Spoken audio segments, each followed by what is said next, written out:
Bollywood queen Kangana రనౌత్కు Telangana ప్రభుత్వం shock ఇవ్వనున్నట్లు తెలుస్తోంది.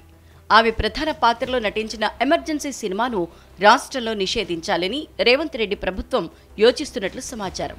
ఇప్పటికే మాజీ ఐపీఎస్ అధికారికి తేజ్దీప్ కౌర్ మీనన్ నేతృత్వంలోని తెలంగాణ సిక్ సొసైటీ ప్రతినిధి బృందం సచివాలయంలో ప్రభుత్వ సలహాదారు షబ్బీర్ అలీను కలిశారు.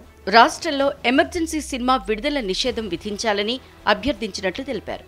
ఇక ఈ సినిమాలో సిక్కు సమాజాన్ని కించపరిచే విధంగా సన్నివేశాలు ఉన్నాయని 18 మంది సిక్ సొసైటీ బృందం రిప్రజెంటేషన్ సమర్పించినట్లు ప్రభుత్వ సలహాదారు షబ్బీర్ అలీ తెలిపారు. ఈ మూవీ షూటింగ్ పూర్తిగా విరుద్ధంగా ఉందని వారు ఆందోళన వ్యక్తం చేశారన్నారు. దీంతో ఈ విషయాన్ని సీఎం రేవంత్ రెడ్డి దృష్టికి తీసుకెళ్లామని షబ్బీర్ అలీ అన్నారు. ఇక సీఎం రేవంత్ కూడా ఎమర్జెన్సీ సినిమా రిలీజ్పై న్యాయపరమైన సంప్రదింపులు జరుపుతూనే విడుదలను నిషేధించే అంశాన్ని పరిశీలిస్తామని తెలిపినట్లు షబ్బీర్ అలీ చెప్పారు. దివంగత మాజీ ప్రధాని ఇందిరాగాంధీ దేశంలో విధించిన ఎమర్జెన్సీ ఇతివృత్తం నేపథ్యంలో ఈ చిత్రాన్ని తెరకెక్కించారు. బాలీవుడ్ క్వీన్ కంగనా రనౌత్ స్వీయ దర్శకత్వంలో తెరకెక్కిన ఈ సినిమాలో ఆమె ఇందిరాగాంధీ పాత్రలో నటించారు.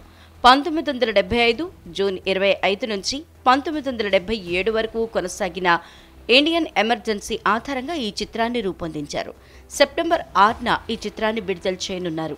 ఈ చిత్రానికి జీవి ప్రకాష్ కుమార్ మ్యూజిక్ అందించగా కంగనా హ్యూమ్ బ్యానర్ మణికర్ణిక ఫిలిం పతాకంపై నిర్మించారు.